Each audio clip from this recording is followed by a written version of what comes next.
Wealth built the mansion, but guilt kept its doors locked until a stranger with her mother's eyes crossed the gate and woke everything the past tried to hide. What followed wasn't revenge. It was something deeper, something that made even the powerful kneel. Stay through the end. Hit like, subscribe, and tell us in the comments where this story reached you. Under the blazing noon sun of Savannah, Georgia, a barefoot black girl named Zaria Mays, just 10 years old, walked down a street that didn't belong to her world.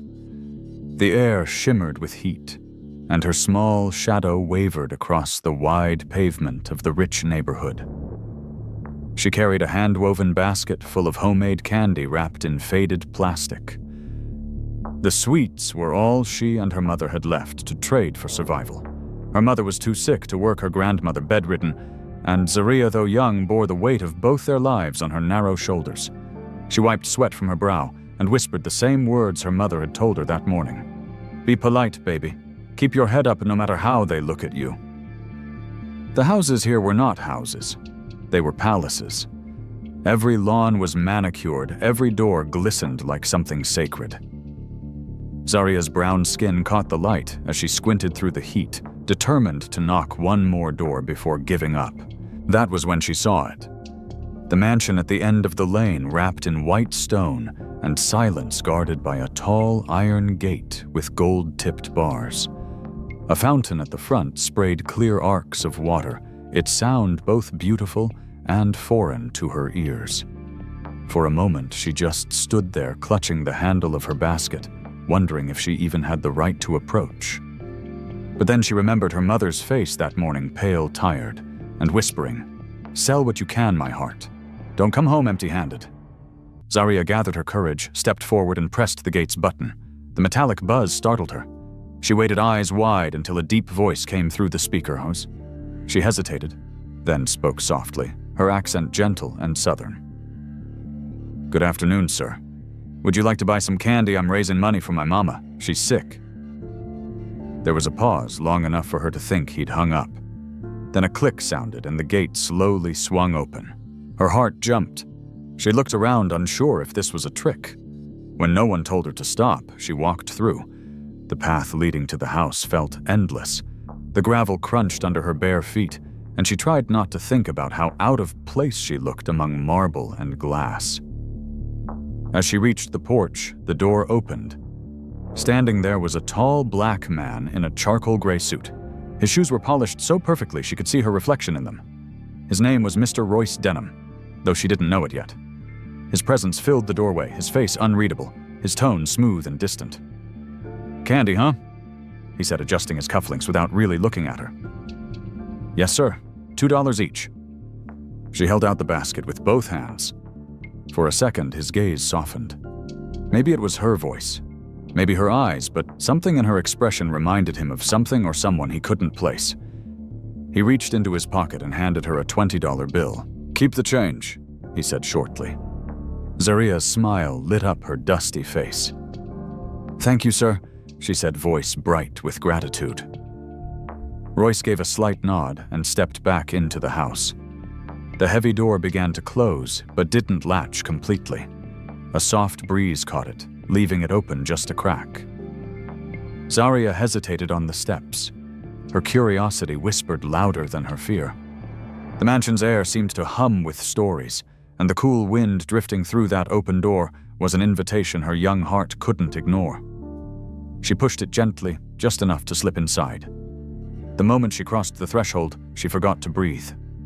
The air inside was crisp, perfumed with roses and something expensive she couldn't name. The floor was smooth and gleaming like still water. Sunlight filtered through tall windows, touching everything with gold.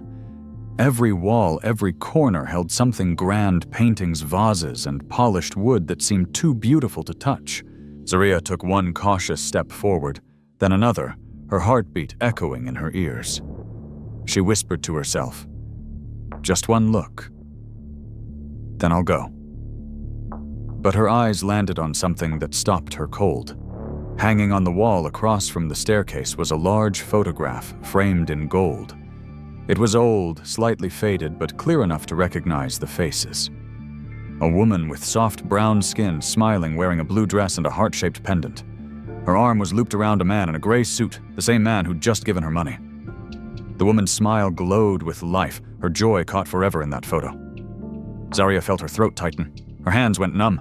The woman was her mother, Marielle Mays, years younger, but unmistakable. Zaria knew that face better than her own reflection. Her mother used to tell her stories about a different life she'd once had, but never with this kind of truth staring back at them. Why was her mother's photo in a rich man's mansion? What did it mean? Before she could take another breath, she heard footsteps behind her. Royce had returned. He froze when he saw her standing in front of that wall. The bill he'd given her fell from his hand. His eyes locked on the picture, then on the girl. Something inside him cracked. His lips parted, but no words came. The silence between them stretched until it felt like a living thing. Royce Denham stood frozen, his eyes flickering from the child to the photograph and back again, his pulse hammering so hard he could hear it echo inside his head. Zaria Mays clutched her candy basket against her chest, her small hands trembling. She had only wanted to sell candy, yet now she stood in a stranger's mansion facing a man whose voice shook when he spoke her mother's name. His next words came out in a low rasp, more confession than question. "Where did you say your mother lives?" Zaria blinked, confused and afraid. We stay near the old bus station, sir, off Henderson Street." Royce inhaled sharply. That was the part of town his world had never touched, the forgotten side of Savannah, where the pavement cracked and the streetlights didn't work. "Does she still wear that necklace?" he asked, nodding at the blue heart pendant resting just below the girl's collarbone. Zaria nodded, unsure why his voice sounded like grief. "She never takes it off." Royce turned away, one hand covering his mouth, trying to steady himself.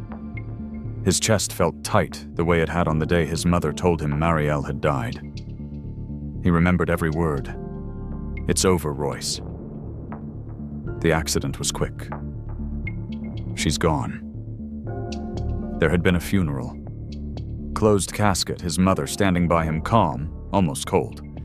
He had believed her because grief had blinded him. But now, staring at this child with Marielle's eyes, he realized something his mind didn't want to accept. His mother's story had holes. He walked toward a glass cabinet and leaned against it, the weight of years pressing down on him. "You look like her," he said quietly, still not facing the girl. "You got her eyes." Zaria swallowed hard. "My mama don't know you, sir." The words made Royce's heart jolt. "Are you sure?" he asked softly, finally turning around. "She never mentioned anyone named Royce Denham." Zaria shook her head, her curls swaying slightly. "No, sir. Mama said my daddy died before I was born." Her voice cracked at the end, and that sound tore straight through him. Royce felt the floor tilt. Died before she was born. That was what his mother had told him too, that Marielle had died before she could carry their future together. He staggered backward, gripping the edge of a chair. "It's not possible," he muttered mostly to himself. "It can't be." Zaria's brows furrowed. "Did you know my mama?" she asked carefully. Royce looked at her again, and his face softened, his guard falling away piece by piece. "I loved her," he said simply, "more than anyone." He didn't expect the tears that followed, but they came anyway, quietly at first, then heavier until he had to look away. Zaria didn't move. The weight of those words pressed into her small shoulders like the heat outside. She'd seen her mother cry sometimes at night, staring at that same necklace, whispering to herself as if talking to a ghost. "Are you saying you knew her before?" she asked. Royce nodded. Before everything, he whispered. Before the lies, before the silence. He took off his glasses and rubbed his eyes. When he looked at her again, the sharp businessman was gone. In his place was a man standing in front of a mirror, reflecting a life stolen from him. "How old are you, Zaria?" he asked.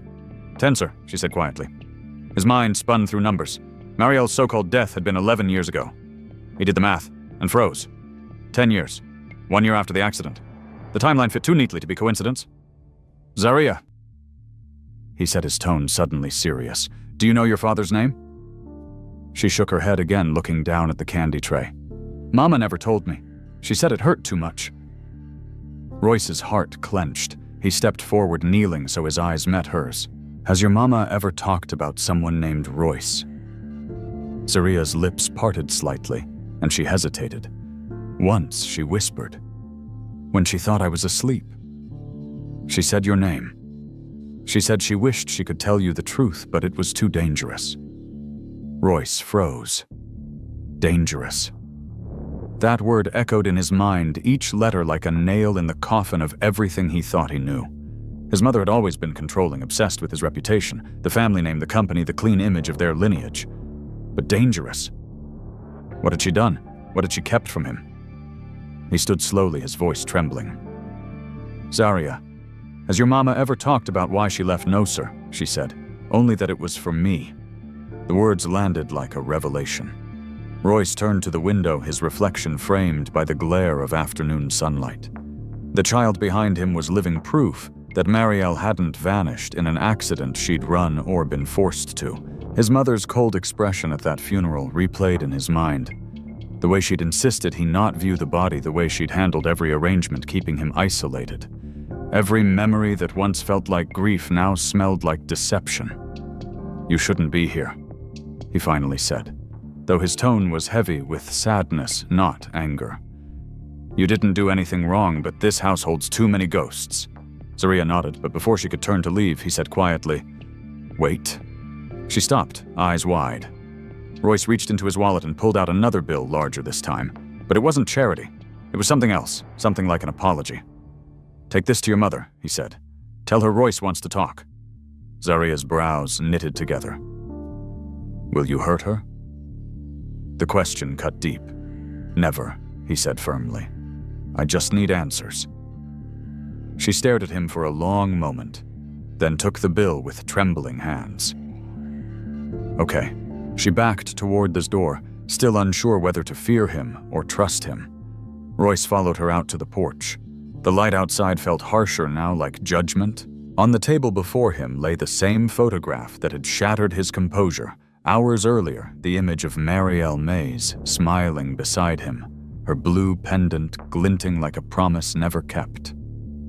He traced the edge of the frame with his thumb, trying to recall the sound of her laugh, the way she used to hum when she cooked the scent of coconut oil that followed her everywhere. Each memory came sharp and cruel, like glass under his skin. He leaned back, staring at the ceiling, his mind pulling him backward 11 years to the day of the funeral, the day he buried what he thought was love. It had been a gray morning then, and the rain hadn't stopped. The church smelled of lilies and wood polish, the kind of sterile grief that comes from events planned too neatly. His mother, Vivian Denham, had handled everything. "You don't need to see her, Royce," she had said firmly, her hand gripping his wrist. "The body was burned. The accident was awful. You remember her the way she was." He had been too broken to argue, too blinded by trust to question the details. But now every line of that memory cracked open. He remembered how quickly everything had happened, how fast the funeral came, how few people were allowed to attend, how no police report was ever shared with him directly. Back then, he had believed that silence was protection. Tonight, it sounded like conspiracy. He poured himself a glass of scotch, but his hand shook so badly the amber liquid spilled across the table. He didn't care. His heart was thundering too loud for the sound to matter. "She's alive," he whispered to himself, saying the words again just to taste their weight. She's alive, and Mama knew. The realization sent a chill crawling up his spine. His mother's face flashed before him, poised, controlling her lips always curved in a rehearsed smile. Vivian Denham had built an empire out of appearances, a woman who believed family honor was currency. Royce had always admired her strength, but now he saw it for what it was, power used as a weapon. He stood suddenly, the chair scraping across the floor, and began pacing the room. He pulled out drawers, opened cabinets, flipping through old folders and documents. Somewhere in this house there had to be something. A letter, a report, a clue that proved what his gut already screamed. Paper after paper scattered across the floor, receipts, stock files, bank ledgers, nothing personal. His mother had never allowed personal. But then in the bottom drawer, tucked behind a folder labeled Estate Affairs, he found a small envelope sealed in red wax. His breath caught. The handwriting across the front was unmistakable. He tore it open. Inside was a short, folded note. No date, no greeting, just 10 words written in Marielle's looping script. If you're reading this, something has gone wrong. Don't trust her. His knees nearly gave out. Don't trust her. The words echoed like a thunderclap inside his skull. Marielle hadn't died. She had known something, feared something, and left a message that his mother had hidden. Royce stumbled to the couch and sank down, his chest heaving. He tried to think logically, but logic was useless now. The woman who had raised him, who had taught him right from wrong, had lied about the one person he loved most. He ran a hand over his face, feeling anger and heartbreak fuse into something darker. "Why, Mama?" he whispered into the empty room. "Why would you do that to her, to me?" The clock ticked loudly on the wall, each second louder than the last. Outside, thunder rumbled faintly across the horizon. He poured another drink, but this time he didn't sip it. He held the glass in his hand, staring at it as though it might hold answers. He thought of Marielle's smile, her soft, southern accent, the way she used to tease him for being too serious. He thought of the life they were supposed to have, the engagement ring he had bought, but never got to place on her finger. And he thought of Zariah, the small child who had knocked on his gate by chance. Or maybe fate. The timeline didn't lie. Zariah was 10. Marielle's death had been 11 years ago. The truth was right there, hidden behind every lie his mother had told. He rose again, his steps heavy, moving toward the grand portrait of Vivian Denham hanging above the fireplace. Her painted smile stared down at him, serene and flawless, the portrait of a woman who had ruled her world with precision. "You did this," he muttered, gripping the mantle until his knuckles turned white. "You sent her away." He could almost hear her voice, calm and condescending, saying, "I did what was best for you, Royce. That woman would have ruined you." He slammed his fist against the marble, the sound cracking through the silence. "You ruined me," he said aloud, his voice breaking. He stood there for a long moment, staring into the empty fireplace, the glow of the flames from his drink reflected in his eyes. The more he thought, the clearer it became. Vivian hadn't just kept Marielle away. She had erased her. Every trace, every memory buried under grief and false closure. He turned toward the hallway, his mind racing. If Marielle had known something dangerous, if she'd written that warning, then she must have feared for both their lives. Maybe that was why she'd run. Maybe she hadn't wanted him to find her, not because she didn't love him, but because someone had made her believe she couldn't survive if she stayed. Zariah sat at the small wooden table, counting the wrinkled bills in her basket. Her hands trembled as she remembered the man from the mansion, the way he'd looked at her, the shock in his voice when she said her mother's name. She tried to push the memory away, but it stayed bright and confusing. Her mother, coughing softly from the bed, stirred awake. "Morning, baby," Marielle whispered, her voice weak but warm. Zariah turned and smiled faintly. "Morning, Mama. I sold some candy yesterday." Marielle's lips curved into a tired grin. "You always do your best? Grandma's medicine running low again, ain't it?" Zariah nodded. "Yes, ma'am. I'll buy more today." She hesitated, watching the light glint off something around her mother's neck, the small silver chain with the blue heart-shaped pendant.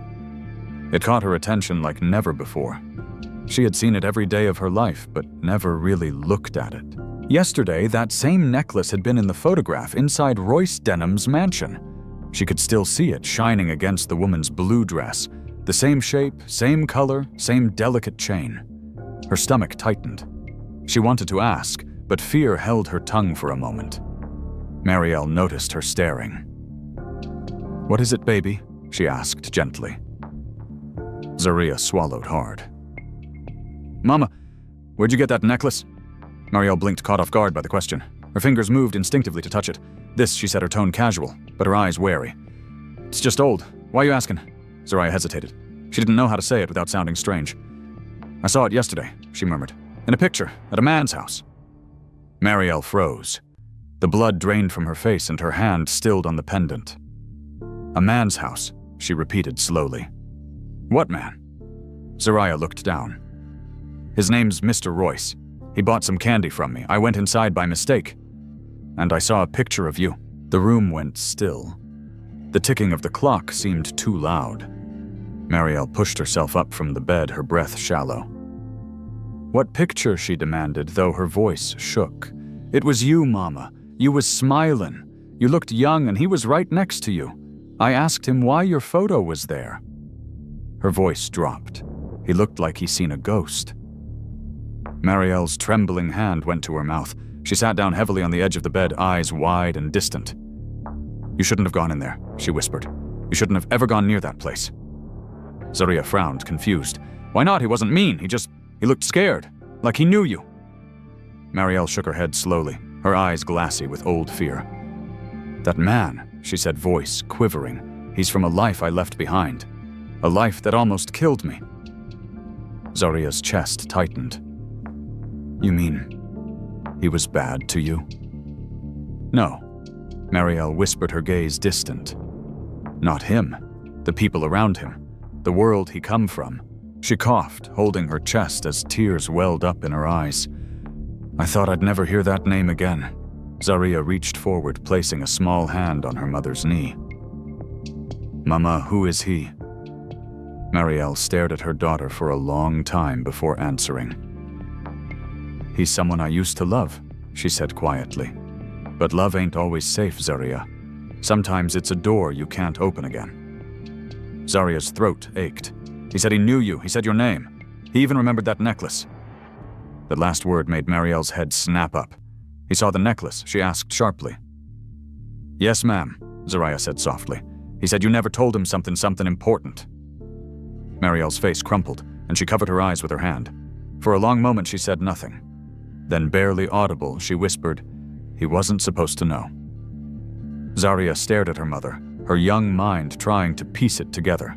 Know what? Mama Marielle lowered her hand and her voice came out like a confession pulled from a wound, that he had a daughter. Zariah's heart stopped. Her breath hitched as if the world had tilted. You mean me? She asked, her voice breaking. Marielle nodded weakly, tears spilling down her cheeks. I had to protect you, she said. You don't understand what that family was like. His mama hated me, said I wasn't good enough, said I'd ruin their name. When I found out I was pregnant, she came to me herself. She told me if I didn't disappear, she'd make sure I never saw the sun again. Her words shook as she spoke. She faked my death. She told him I died in a crash, and I ran, Zariah. I ran so far I never thought he'd find me. Zariah's small frame trembled as she processed it all. So he never knew, she whispered. He never even knew I was born. Marielle wiped her tears and shook her head. No baby. He mourned a woman who wasn't dead. I had to let him. It was the only way to keep you safe. Zariah stood, her legs weak, her voice trembling. But he looked so sad, Mama. He wasn't angry. He just looked lost. Marielle's eyes softened, but fear quickly replaced the tenderness. He can't come back into our lives, she said firmly. If he finds out where we live, it'll bring everything back. The threats, the pain, the people who never wanted you born. But he's my daddy, Zariah blurted the words spilling out before she could stop them. Marielle's lips parted, but no sound came. The truth hung between them like a blade, sharp, irreversible. I know, she said finally, her voice breaking. And I'm sorry, baby. I wish I could have given you more than a shadow of the truth. Zariah turned away, her eyes burning. For years she had pictured her father as some faceless ghost who'd left them. Now she knew he had been lied to, same as them. The anger that rose inside her was new, fierce, and confusing. She clenched her fists. He deserves to know, she whispered. Marielle shook her head, fear flashing again. No! If you love me, Zariah, promise me you won't go back there. Promise me you'll stay away. Zariah didn't answer. She walked to the window, staring out at the city below the streets she knew, the world she understood. Beyond it was his mansion, glowing like a star in another universe. He wanted to believe it was all a mistake, that grief had warped his memory, but the truth was clear. Now his mother had orchestrated everything. He stood in front of the old cedar wardrobe that once belonged to Vivian Denham, the matriarch who had controlled his life like a chessboard. Her scent of lavender and wealth still lingered faintly even years after her passing. Royce had avoided this room since the funeral, but tonight he couldn't stay away. He pulled the wardrobe open, the hinges creaking like a warning. Inside hung his mother's coats, her pearls, her carefully arranged possessions, still untouched, still judging. "You can't control me anymore," he muttered under his breath. He searched the shelves, tossing boxes aside, until he found a locked chest pushed to the back. It was small, wrapped in leather, the initials VD engraved on the top.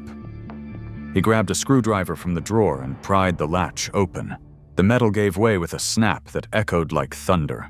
Inside lay folders neatly stacked, each labeled in his mother's precise handwriting. Estate records, medical donations, property titles. Royce's eyes scanned each one until a smaller envelope caught his attention. It was yellowed, sealed in red wax, and stamped with letters that stopped his breath, called M. He picked it up carefully, his hands trembling. His mother's cursive scrawl across the corner read "Never deliver." His throat tightened. The handwriting inside was Marielle's, no doubt. He tore it open, his breath shallow. The paper inside was folded twice delicate from age, and as he unfolded it, a faint perfume rose from the page, one he hadn't smelled in more than a decade. His eyes scanned the first line, and the words hit like a bullet. "If you're reading this, it means your mother found me." His grip on the page tightened, and he read on each word, slicing deeper. "I'm sorry, Royce. I didn't leave because I wanted to. I left because I had to. I was scared of her, of what she'd do to us. I'm carrying something precious, and I can't risk it. If you knew about the pregnancy, maybe things would have been different. But she made sure you never would. Please believe me, I loved you. Always." Royce stared at the words, until the ink blurred behind the film of tears in his eyes. Pregnancy. The letter slipped from his hand and fluttered onto the floor, the paper landing softly like snow. For a long time he couldn't move.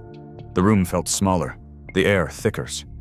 His mother's portrait on the wall seemed to watch him, her painted smile suddenly cruel. "You lied to me," he whispered, his voice shaking. "You made me bury her while she was still alive." He grabbed the letter again, rereading it, searching for anything else, some clue to where she might have gone. At the bottom of the page, barely visible, was a postmark from 10 years ago. The location stamped faintly in blue ink, Henderson Street. His mind reeled. Henderson Street, the same place Zaria had mentioned. The words struck like lightning. The poor side of town, the neighborhood he'd spent his life ignoring, was where the woman he'd mourned had been hiding in plain sight. His mother had known. She had known everything. He stumbled backward, nearly tripping over the rug. All these years, he said, his voice hoarse. "You made me believe she was gone." The weight of guilt crushed his chest. He thought about Zaria's eyes again, how she had flinched under his gaze, how she had asked him, "You won't hurt her, will you?" He had given his word then, and now he meant it with every breath left in him. He wasn't going to hurt anyone, he was going to make things right. He sank into the armchair beside the wardrobe, clutching the letter to his chest. For the first time since finding the truth, he let the tears fall freely, no longer holding the composure his family name demanded. The empire his mother built, the fortune she protected, none of it mattered now. All that mattered was the life that had been stolen from him. He wiped his face and stood moving toward the fireplace. The storm outside had eased, leaving a heavy quiet that made every sound in the house feel amplified. He lit the fireplace, fed it a log, and stared into the flames. He thought of Marielle, hiding, frightened, carrying their child alone. He imagined her whispering lullabies to a baby who would grow up thinking her father was dead. The image tore him apart. He picked up a photograph from the mantel, one of him and his mother taken at a charity gala years ago. They looked perfect, smiling for cameras, the model of Southern wealth. Without hesitation, he threw it into the fire. The frame cracked, and the image blackened under the flames. "You can keep your legacy," he said quietly. "I'm done living your lies." The firelight danced across his face, carving lines of determination in his features. For the first time in years, his purpose was clear. He needed to find Marielle. He needed to find his daughter. He placed the letter carefully inside his jacket pocket and stepped out of the study. The hallway lights flickered faintly as he walked, his footsteps echoing against the marble. He passed the grand staircase, the chandelier, the reminders of everything he'd built on false ground. When he reached the front door, he paused, his hand resting on the knob. The rain had stopped, but the air was still heavy, the world holding its breath. "You told me not to trust her," he whispered, recalling Marielle's words. "I should have listened." He stepped outside into the wet night, the city stretching before him like a confession waiting to be heard. The streetlights glowed faintly through the mist, and somewhere beyond them, on the other side of Savannah's invisible divide, was a little girl wearing her mother's necklace, a necklace that had spoken more truth than any word ever could. The following morning in Savannah began gray, and still the kind of morning when the world feels caught between breaths.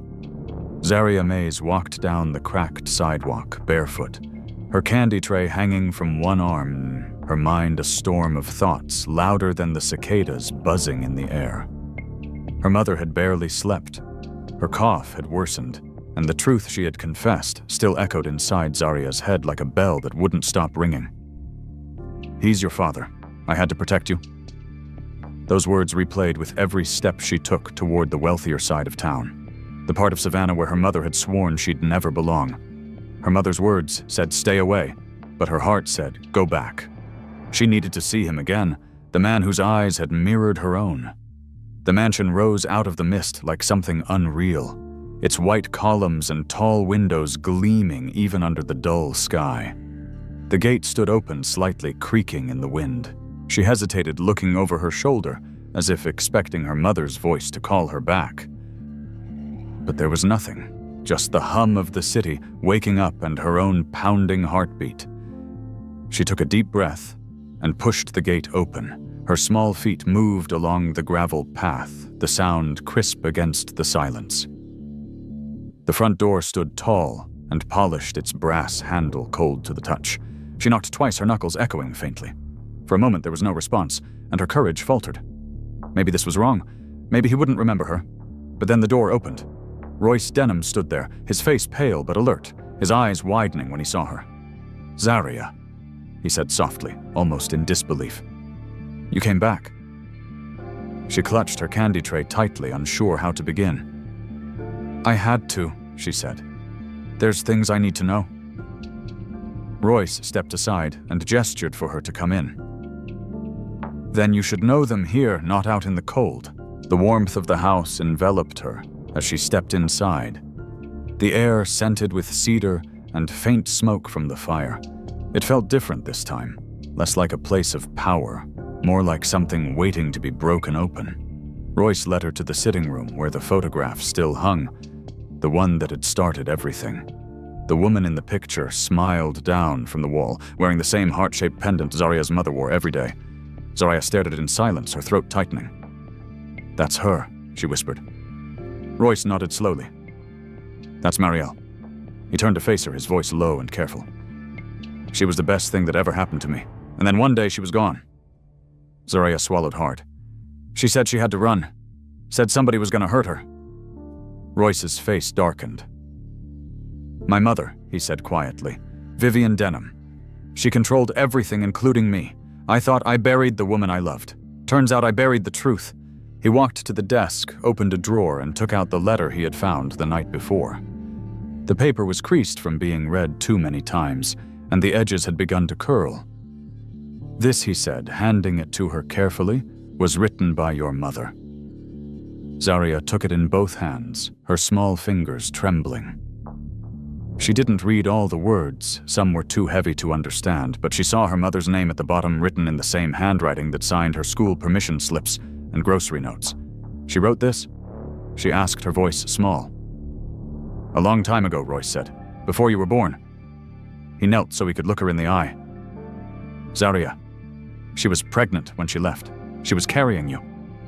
Zaria's lip quivered, and her voice cracked. "You mean, you're really my daddy?" Royce smiled sadly, a tear catching in the corner of his eye. I think I knew the moment I saw you. But now I'm sure." He reached out, but stopped himself, halfway afraid to startle her. "You don't have to call me anything you don't want to," he added. "But I'd like to know you if you'll let me." Zariah stared at him, torn between fear and something warm she didn't know how to name. "Mama said you didn't know," she whispered. "She said you thought she died." Royce nodded slowly, his jaw tightening. "That's true. I thought she was gone because my mother made sure I did. She lied to both of us." The fire popped in the hearth, filling the silence that followed. Zariah's eyes drifted again to the photo, to the pendant that gleamed just like the one on her mother's chest. "Mama said you loved her," she said. "Did you?" Royce's expression softened the truth written in every line of his face. "With everything I had," he said simply. "And I never stopped." His voice broke slightly on the last word. Zariah blinked fast, her small hand reaching up to wipe her eyes. "She's sick now," she said. "We ain't got money for medicine." Royce's eyes widened slightly. Then he stood composed but determined. "Where do you live?" She hesitated, glancing toward the door. "Mama said not to tell." "I understand," he said gently. "But please let me help her. Let me see her even just once. I need to tell her I know the truth." Zariah studied him, searching his face the way she might study a stranger at the market, trying to decide if he was kind or dangerous. What she saw there wasn't anger. It was something else, something raw and aching. She finally nodded. "We live on Henderson Street," she whispered. Royce exhaled deeply, his chest rising like he'd been underwater too long. "Thank you," he said softly. "You did the right thing." He walked her to the door, but before opening it, he turned back toward the wall and took down the framed photo. He handed it to her carefully. "Give this to your mother," he said. "Tell her it's time we stop running from ghosts." Zariah took the photo, pressing it against her chest, as if afraid it might vanish. "You'll come find us?" she asked. "Yes," he said. "Tomorrow. I promise." Her eyes brightened just a flicker, and she smiled faintly before turning to leave. The cold morning air hit her face as she stepped outside, but she didn't feel it. She walked home faster than she ever had, her bare feet slapping the pavement, her heart full of fear and hope, all tangled together. The rain had returned to Savannah by the time Royce Denham's black sedan turned down Henderson Street. The windshield wipers squeaked rhythmically, cutting through the mist as he drove deeper into the neighborhood, where streetlights flickered and stray dogs roamed between puddles. He parked beside a row of leaning houses and stared out the window at the place Zariah had described. His heart thudded hard against his ribs. He had imagined this moment 1,000 ways, but none of those imagined scenes could match the heaviness that now sat in his chest. The air smelled of wet wood rust and cooking oil from somewhere nearby. He could see children playing barefoot under an awning and women talking on porches. But one house stood smaller than the rest, a patchwork of peeling paint and sagging roof. He knew without asking that this was the one. His pulse quickened as he stepped out of the car, the letter from Marielle still tucked safely inside his coat pocket. Each step toward that door felt like crossing time itself back through every lie his mother had told. When he reached the porch, the boards groaned under his weight. He hesitated, his hand hovering before he finally knocked twice. Inside, the sound of coughing broke the silence. Then, after a pause, the door creaked open. Marielle stood there, thin, tired, her hair pulled back loosely, her brown skin pale under the dim light. Her eyes widened when she saw him, and for a heartbeat, neither spoke. "Royce," she whispered, disbelief shaking her voice. "You found us." He stared at her, barely breathing. "You're alive." His voice cracked on the last word. Marielle stepped back slowly, her trembling hand clutching the doorframe. "You shouldn't be here," she said. "It's not safe." He stepped inside anyway, closing the door behind him. The air smelled faintly of medicine and rain. Zariah stood in the corner near her grandmother's bed, her wide eyes darting between them. "I told you he'd come," she whispered almost to herself. Marielle turned sharply toward her daughter, her voice breaking. "Zariah, go help your grandma in the back." "Mama, go," she said softly. Zariah hesitated, then obeyed. disappearing down the narrow hall. The room grew quieter, the air thicker. Royce's gaze moved across the room, taking in the worn furniture, the leaky ceiling, the single photo of a baby on the wall. His chest clenched. "You've been here all these years," he said, struggling, "and I had no idea." Marielle lowered her head. "You weren't supposed to." Royce took a slow step closer. "You let me bury you. You let me believe you died." Her lips trembled as she whispered, "I had to." His voice sharpened. "Why, who made you do it?" When she didn't answer, he pulled the folded letter from his coat and placed it on the table between them. "I found this," he said quietly, "in my mother's house." Marielle's eyes flicked to it, her breath catching. She reached for the paper with shaking hands and held it as though it were a ghost. "She kept it," she murmured. "She kept everything." Royce's jaw tightened. "She lied to me. About the funeral, about the accident, about you." Marielle looked up, her eyes wet and full of fear. "You don't understand what she was capable of." "Then make me," he said, his voice steady but low. "Tell me what happened." Marielle sat down slowly, her hands trembling in her lap. For a long moment she just stared at the floor, then spoke. "The night she came to me, I was already 3 months pregnant. You were out of town on business. She asked me to meet her alone. I thought she wanted to make peace." She laughed softly, bitterly. "But she didn't. She told me I wasn't fit to carry your child. She said if I stayed, she'd ruin me and you too. She said she'd make the world believe I'd stolen from you, that I'd used you. She had power, Royce, and I had nothing." Royce's throat tightened. "She threatened you. She didn't just threaten me," Marielle said quietly. "She showed me what she could do. 2 nights later, a car followed me home. I thought it was you at first, but it wasn't. It was her men. They told me to pack my things and disappear or I'd end up in the river. I ran. And when I tried to reach you, I got the news about my death. A closed casket. A funeral I never saw. I knew then it was over." Royce's hands curled into fists at his sides. "My own mother did this. She did it to keep her world perfect," Marielle said, her voice trembling. "To keep you clean and respectable. I was the mistake she erased." Royce took a step forward, his voice rising. "You should have told me. I would have protected you." Marielle shook her head fiercely. "You couldn't have. She would have destroyed you too. I couldn't risk that. I couldn't risk our baby." Her voice cracked as she said it. "I thought if I left, if I stayed quiet, you'd be safe. But every night I prayed you'd somehow know the truth." Royce's anger melted into sorrow. He knelt down beside her chair, his eyes level with hers. "All these years," he whispered, "you carried that fear alone." Marielle wiped a tear from her cheek. "Fear was the only thing I had left." For a long time, neither of them spoke. The rain tapped against the windows, steady and cold. Royce reached out slowly, his hand covering hers. "You don't have to be afraid anymore," he said. "She's gone. Vivian's dead." Marielle's eyes flickered with disbelief. "Gone?" "Yes," he said softly. "You're free now? And so is Zaria." The name broke something inside her. She looked toward the hall where her daughter had disappeared. "You saw her," she said, her voice trembling. "You know now, don't you?" Royce nodded. "She's mine." His words were steady, but his voice was full of emotion. "And she's incredible, strong, kind, everything we dreamed of having together." Marielle's tears fell freely, now her shoulders shaking. "I was so scared," she whispered. "Every time she smiled, I saw you.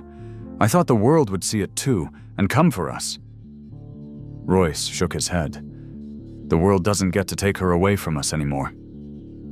He stood and gently helped her up, his arm steadying her weak frame.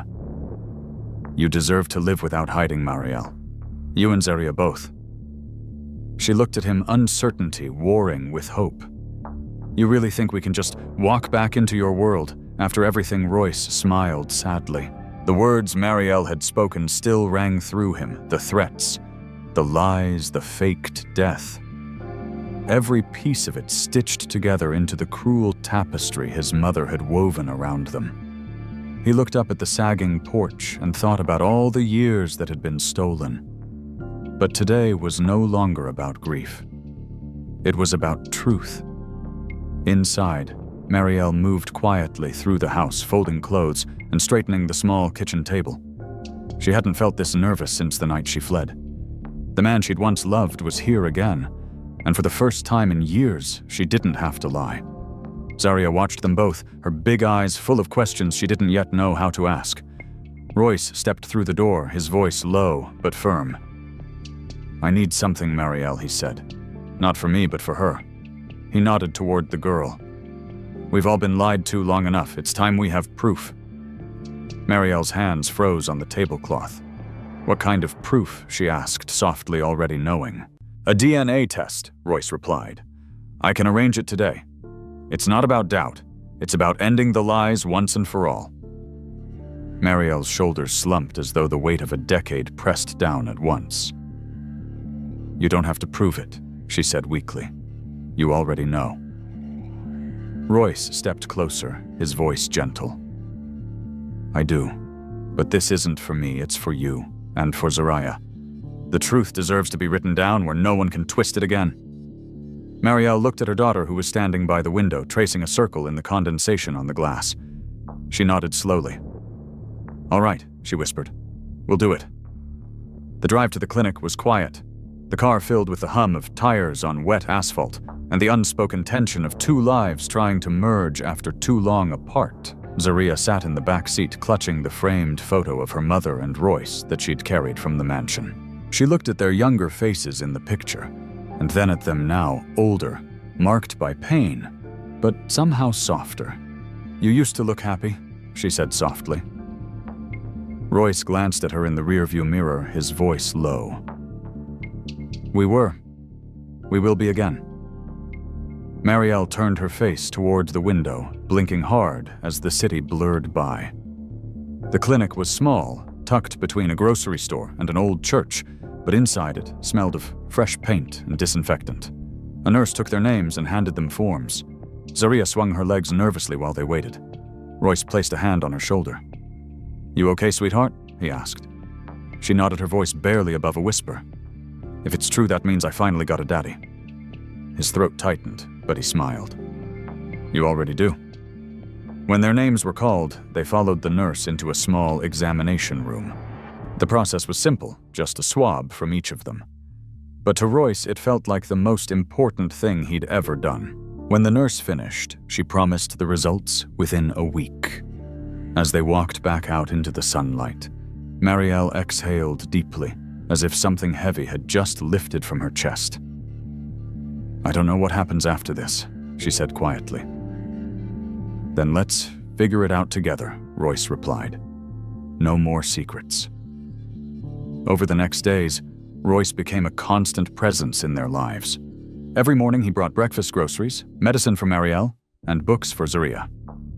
The neighborhood that once eyed him suspiciously now nodded respectfully as he passed. He didn't care about appearances anymore. He cared about them, Sarah. One afternoon, he sat with Zaria outside the house, teaching her how to play chess, using bottle caps and rocks for pieces. She caught on quickly, her laughter soft, but real. "You're good," he said, "just like your mama." Marielle watched from the doorway, her hand over her heart. She had dreamed of giving her daughter stability, love, something lasting. And somehow, against all odds, it had found them again. When the call finally came, Royce was at the mansion, sitting at his desk, surrounded by the remnants of his old life ledger's contracts, polished awards that meant nothing now. The phone rang once, then twice before he answered. "Mr. Denham," the voice on the other end said. "This is the lab. The results are ready for pickup." Royce's chest tightened. "Thank you," he said, and hung up. The drive to the clinic felt longer than before, every red light testing his patience. When he arrived, the receptionist handed him a sealed envelope. It was thick, official, and heavier than paper should ever feel. He sat in the car for a moment, staring at it in his lap, his fingers trembling slightly. Finally, he tore it open. The words blurred for a moment before they came into focus. Probability of paternity 99.9%. He closed his eyes, a shaky breath leaving his lungs. The world tilted not from shock, but from relief. The truth was now written, sealed, undeniable. He leaned back against the seat and covered his face with his hands. For years he had lived in the shadow of his mother's lies. Now those lies were ashes, and what stood in their place was something real. When he reached Henderson Street again, the sun had begun to dip behind the rooftops, painting the sky in streaks of gold and violet. Marielle stood on the porch, her hand shading her eyes as she watched him pull up. Zaria ran out barefoot, her dress fluttering in the wind. "You got the paper?" she asked, her voice breathless. Royce smiled through tears. "I did." He knelt down and showed her the line that said 99.9%. "You see this number? That means you're mine, Zaria. Always were. Always will be." Zaria's eyes filled with tears before she threw her arms around his neck. "I knew it," she said, her voice muffled against his shoulder. Marielle stepped closer, her expression soft, cautious. "So it's true," she whispered. Royce stood still, holding his daughter's hand. "It's true," he said simply. "Every word you ever tried to hide to protect her, it's all over now." Marielle's eyes glistened. "You should hate me," she said, "for keeping her from you." He shook his head. "I could never hate the woman who saved our daughter's life." She blinked fast, tears falling freely now. He took her hand gently and placed the paper in it. "This," he said, "isn't proof of the past. It's a promise for the future." The three of them stood together as the sun disappeared behind the city. The wind carried the scent of wet earth and magnolia blossoms through the air. Zaria squeezed both their hands and whispered, "We ain't running no more, right?" The following week, the sun rose over Savannah with the warmth of a promise.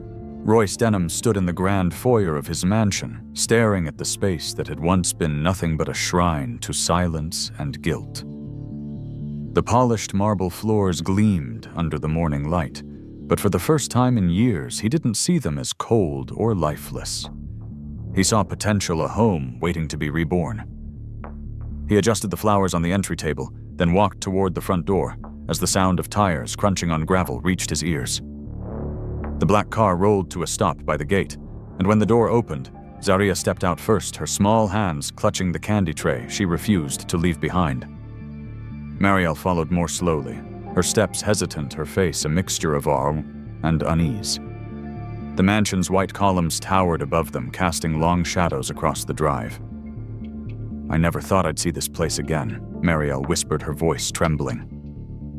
Royce stepped forward, his smile soft. "You'll see it differently now," he said. "No ghosts, no fear, just us." Zaria looked up at the house, her dark eyes wide. "It looks like something from a storybook," she said. "Maybe it's time we write a new one," Royce replied. He held the door open for them, and when they stepped inside, the air seemed to shift. Where there had once been emptiness, there was now movement, the sound of small feet on marble, the quiet laughter of a child who had never known comfort like this. The house welcomed them not because of its wealth, but because they belonged here. Zaria's voice echoed down the hallway as she pointed to paintings and furniture, marveling at the sheer size of everything. Marielle followed her slowly, her fingers brushing the polished banister. "This house was never meant for someone like me," she said softly. Royce turned to her, his tone firm but kind. "It's meant for whoever lives here with love, and that's you." She smiled faintly, and for the first time since he'd found her, it reached her eyes. He led them through the mansion, showing them the library, the kitchen, and the garden that stretched behind the house like a green sea. The staff, those few who had remained loyal, watched quietly, unsure how to react. But Royce had made it clear that everything was changing. No one would question who Marielle and Zaria were. They were family now. Later that afternoon, as the sun warmed the garden, Zaria ran barefoot through the grass, her laughter rising into the sky. Royce and Marielle sat together under the shade of an oak tree, watching her.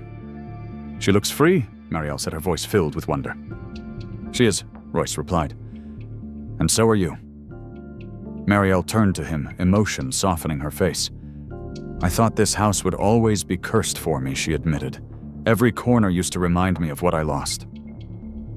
He reached over and took her hand gently. "Now it can remind you of what you found again."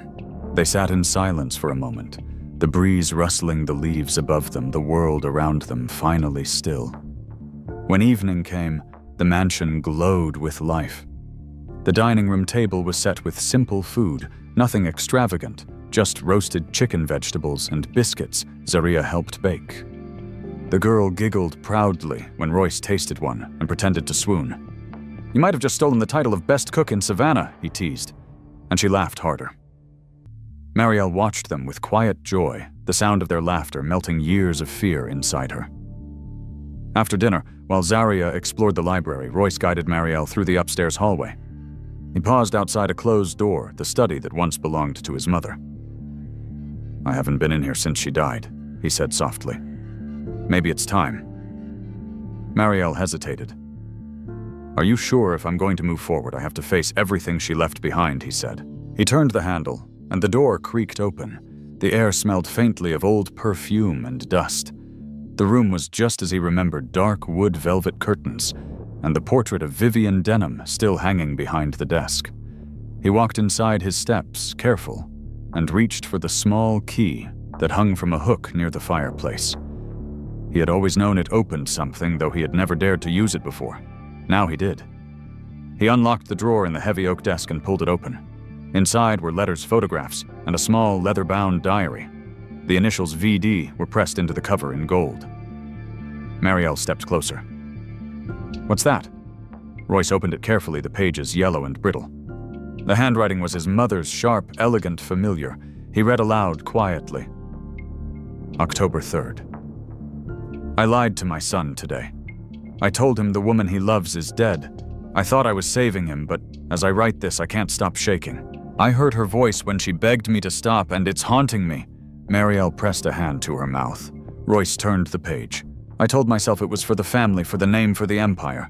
But tonight I looked at the ring he was going to give her, and I realized I killed something in him that will never come back. If there is mercy in heaven, let it forgive me before he ever learns the truth." His voice faltered. He closed the diary slowly and stared at it in silence. Marielle's eyes glistened. She regretted it, she whispered. Before she died, she knew what she'd done. Royce nodded, his expression unreadable. "It doesn't change what she took from us," he said quietly, "but maybe it means she wasn't all monster." He placed the diary back in the drawer and shut it gently. The past is done. This house doesn't belong to her anymore.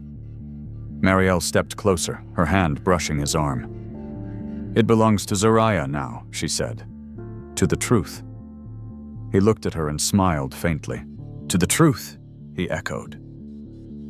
Downstairs, they could hear Zaria's laughter as she ran through the halls, her footsteps light against the marble floors that once echoed only with emptiness. The sound filled the house with warmth. Marielle leaned against him, her head resting on his shoulder. The spring air in Savannah smelled of rain and magnolia when the day came that everyone had waited for the day.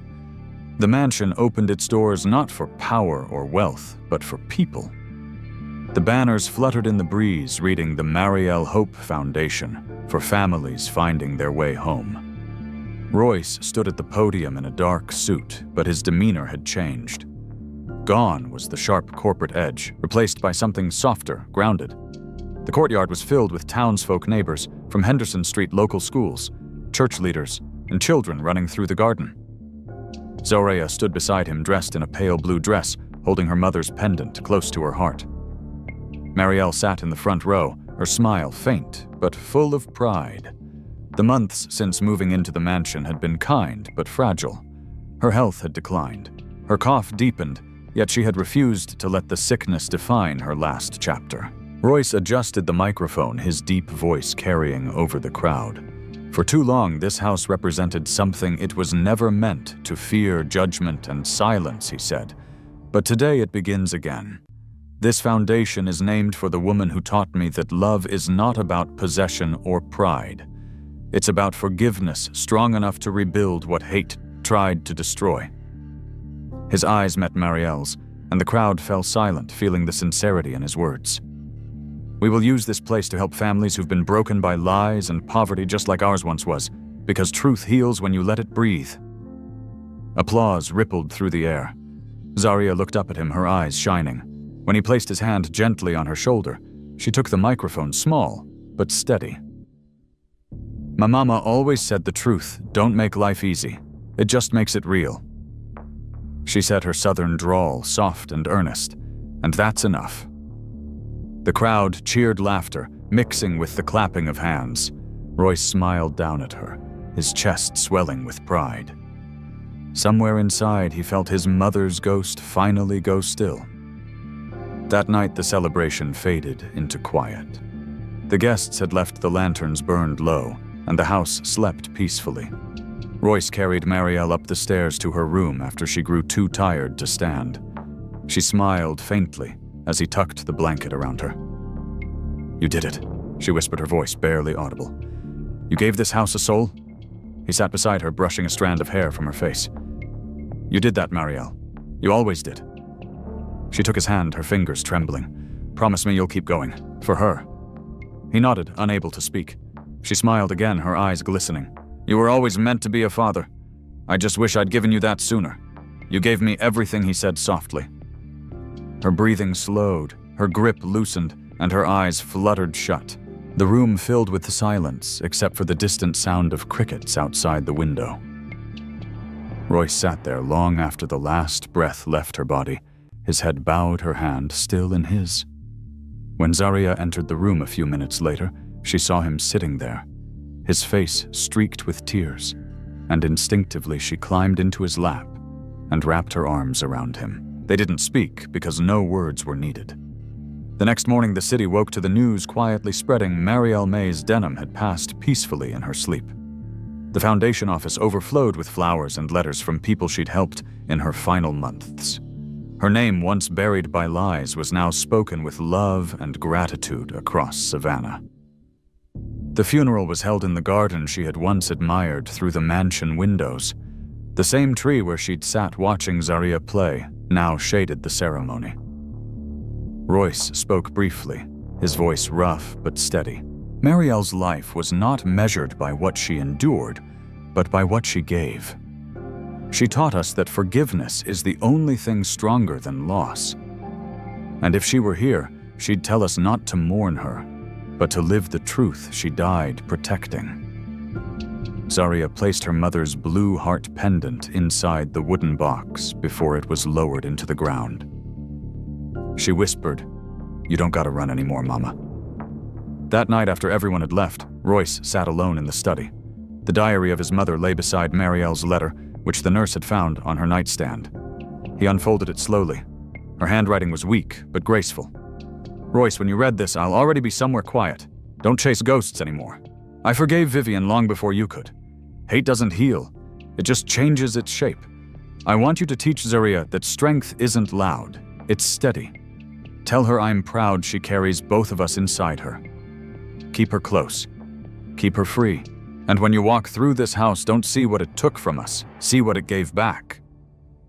He folded the letter again and pressed it to his chest. Outside the mansion glowed in the moonlight, not as a monument of guilt, but as a home rebuilt by love and truth. In the weeks that followed, Royce poured his energy into the foundation. He opened programs for single mothers, shelters for displaced families, and scholarship funds for children who needed a chance. Every wall that had once whispered secrets now echoed with laughter and purpose. The portrait of Vivian Denham was taken down, replaced with a framed photo of Marielle holding Zarya in the garden.